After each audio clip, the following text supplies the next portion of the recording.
Os Estados Unidos entram na guerra entre Israel e Irã, a primeira superpotência a entrar do lado ocidental num conflito regional. Vamos bater um papo sobre isso. Você, meu irmão, minha irmã, que está passando por aqui, não conhece os outros nossos vídeos, todo dia subindo um caminhão de conteúdos para você, muito conteúdo diariamente para você. Até o presente momento, o canal nunca errou uma análise, mas pouca gente sabe, o canal é pequeno, então inscreve aí, curta, comente, compartilha, é muito importante para o prosseguimento do nosso trabalho aqui, é um espaço de resistência contra essa radicalização imbecil que está ocorrendo mundo afora, não é só no Brasil não é só no Brasil, infelizmente. Escreve, curte, compartilhe, todo dia um caminhão de conteúdos para você, meu irmão. Você é muito bem-vinda, você é muito bem-vindo aqui. Aqui você não será enganado. Os Estados Unidos, a maior superpotência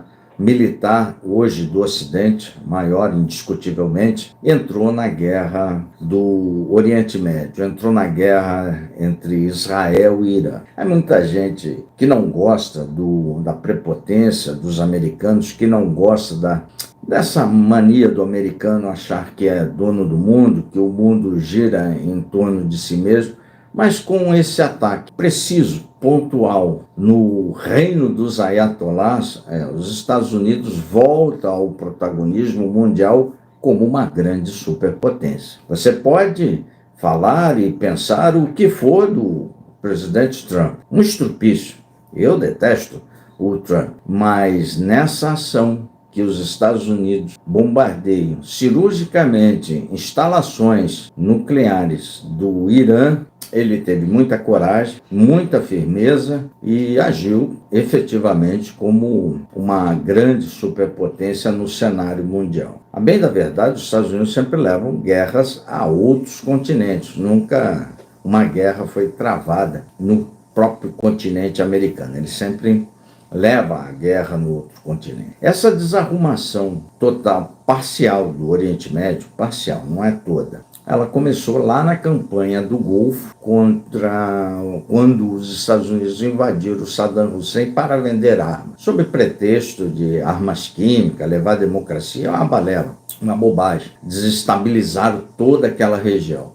Saddam Hussein era um ditador bastante duro, mas ele tinha um papel naquele equilíbrio ali. Ele mantinha esses radicais embaixo da toca. Os ayatolás, que é de uma outra corrente, os ayatolás são de uma corrente xiita. Normalmente, a maioria das correntes no Oriente Médio muçulmanas são de origem sunita. Os ayatolás são de origem xiita.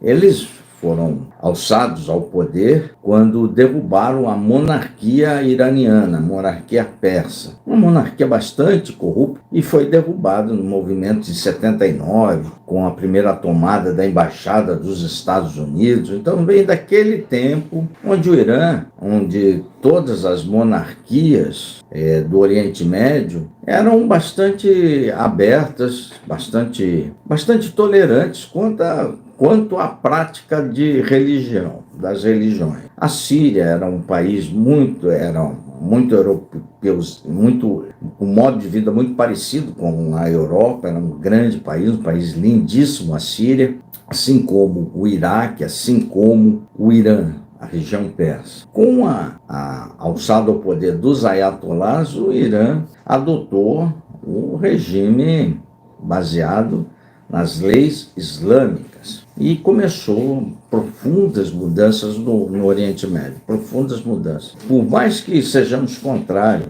ao jeito americano de se comportar, por mais que achemos abomináveis o jeito que o estrupício do Trump se comporta, temos que reconhecer que o Irã, atualmente, ele é o grande financiador do terror no Oriente Médio e em parte do mundo. O Irã, ele alimenta, ele abastece, ele dá guarita aos seguintes movimentos: Houthis, lá no Iêmen, Hezbollah na Síria, o Hamas em Gaza e todos os outros grupos insurgentes, terroristas que orbitam a fronteira oeste de Israel. Israel é um país que se vocacionou pela necessidade de sobrevivência.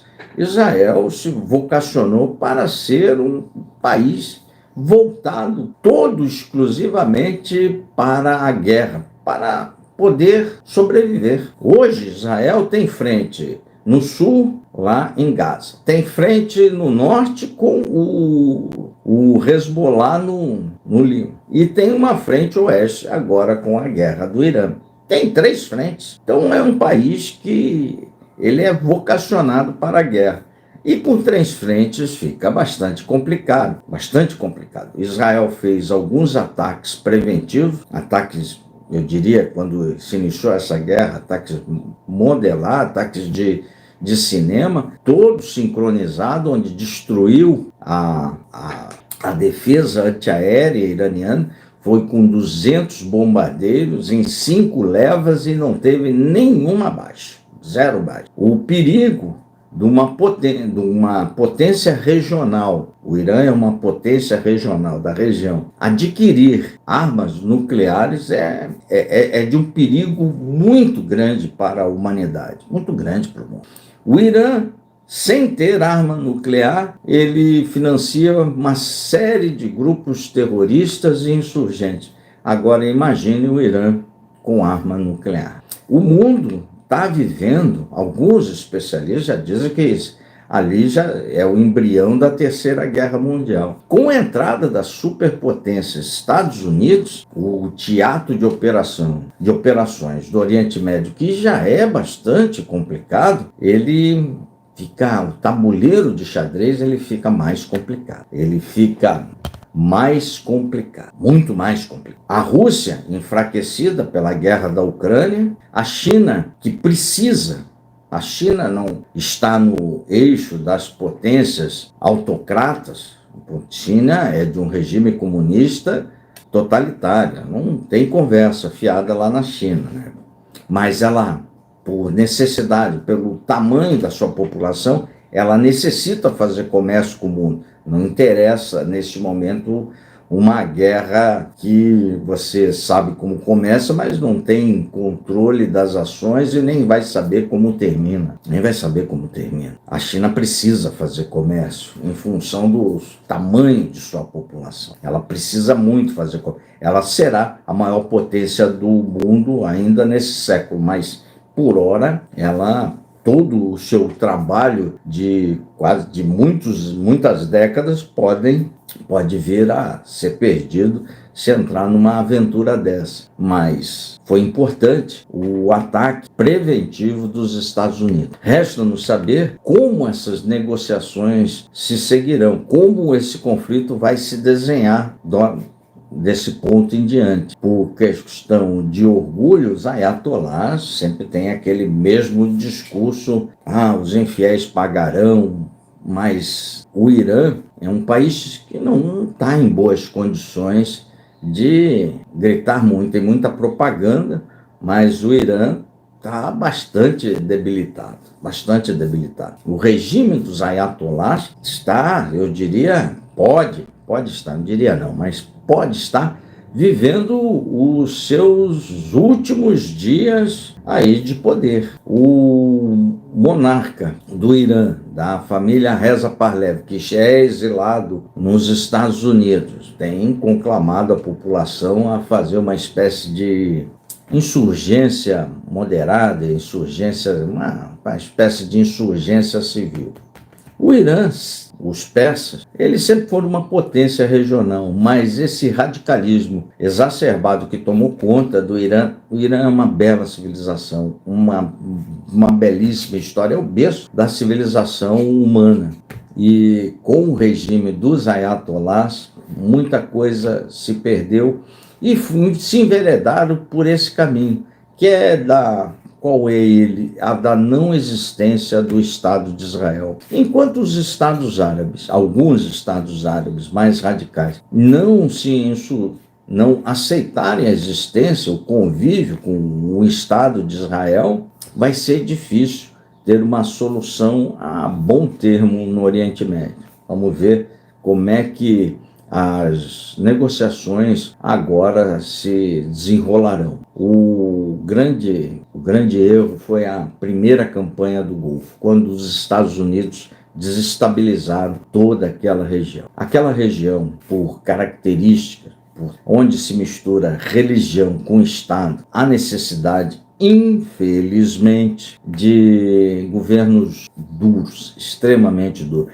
A Arábia Saudita, como exemplo, é uma monarquia absolutista, completamente absolutista mesmo. Aqueles países do Oriente Médio que têm uma certa paz são monarquias absolutistas, qual aquelas do século XIV, XV, rei manda e desmanda, muito dura, muito dura. A única exceção que podemos fazer é a monarquia constitucional da Jordânia, que é uma democracia liberal, tem um parlamento, mas o rei tem muito poder. A Jordânia é uma exceção. Fora isso, quando tiraram Saddam Hussein, quando tiraram o Muammar Gaddafi, toda aquela região descambou para o terrorismo, as brigas intermináveis, Al-Qaeda, Estado Islâmico, tudo isso surgiu para aterrorizar as nossas vidas atualmente. Torcendo pela paz. Uma coisa importante pontuar, o Brasil, tradicionalmente, lá na época do Rio Branco, é a tradição da não ingerência entre as nações. Aí eu vejo o governo Lula se manifestando, eu vejo a turma de direita se manifestando, o Tarcísio, bandeirinha de Israel. Não, o Brasil não tem nada a ver com essa guerra. O Brasil fala para um lado e fala para o outro. É aquela posição em cima do muro. A semelhança da China, o nosso país precisa e muito fazer comércio. Ele precisa fazer comércio com todo mundo, desde com o mundo árabe, com o mundo dos xiitas, até com o mundo dos americanos, com os chineses, com os russos, com todo mundo. Essa é a política original e tradicional do Brasil. Ficar se metendo em certos conflitos, se meter para buscar sempre uma palavra de consenso, uma palavra de paz, que se amenize as coisas, mas declarações muito para um lado ou muito para o outro não é saudável para o comércio brasileiro. O Brasil precisa fazer comércio, muito, muito mesmo. Escreve, curte, compartilhe. Inscreva-se aqui, meu irmão, minha irmã, todo dia um caminhão de conteúdos para você. Pix do Contraponto, se vocês quiserem contribuir com alguma coisa, é sempre bem-vindo para o prosseguimento do nosso trabalho, sempre subindo um caminhão de conteúdos para você, até 9 vídeos por dia. Um forte abraço, valeu!